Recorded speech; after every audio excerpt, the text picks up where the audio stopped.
People wonder why their doctor visit is so expensive. There are a lot of factors and we can't cover all of them in a 4-minute video.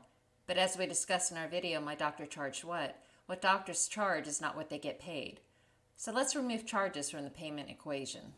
While a doctor might charge you $500 for an office visit, and while that seems and is extreme, she won't collect that much from your insurance company. Charges do not equal revenue.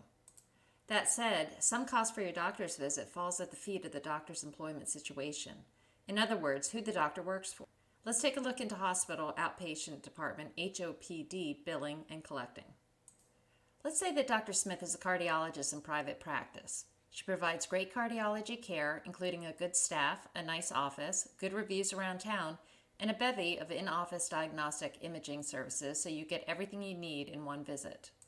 For instance, you can see Dr. Smith for an office visit and then have an echocardiogram, in the biz this is an echo, and a nuclear stress test, a nuke. There's nuance in the coding of that visit, what Dr. Smith charges the insurance company, but we won't go down that rabbit hole. Remember, we're trying to understand why doctor visits can be expensive. So Dr. Smith will bill you for a new patient office visit, an echo, and a nuke. Those charges might be about $1,600. Insurance Company 1 pays Dr. Smith $147 for the office visit, $258 for the echo, and $577 for the nuke. Your total allowable, what insurance company will pay or you will pay, is $982. You have a clean bill of health and all's well. However, Dr. Smith wants to keep an eye on some things.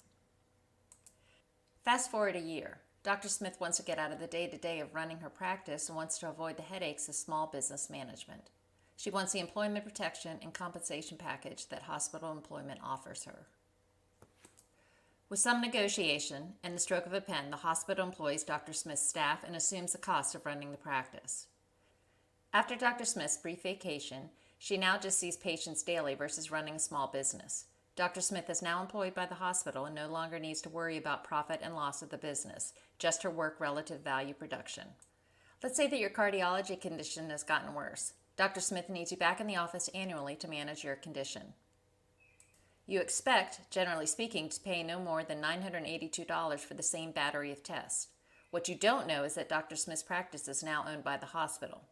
So you go into the office and endure the same process you had last year, an office visit, an echo, and a nuke. But this time, things are a bit different.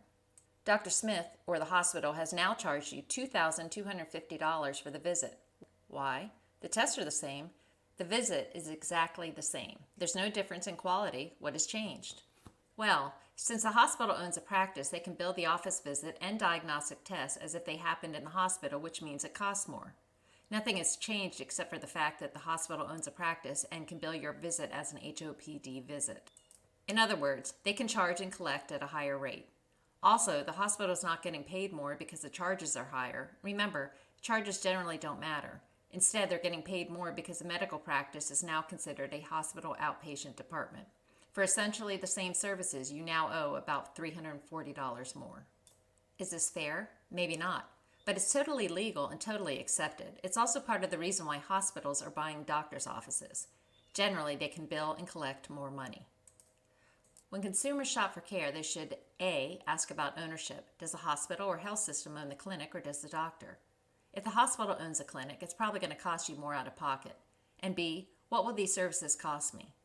This is a very simplistic example, but as with our other videos, paints a directionally accurate picture of care delivery across the United States. Remember, CUBE's videos are not meant to answer all questions precisely. There are so many moving parts in the delivery of care throughout the country. Just remember, some nuance exists geographically. Healthcare really is local. If you have an idea you'd like us to address, please subscribe, like, share, and if you have any questions, email them confidentially to questions@cubed.org. Stay tuned for our next educational video.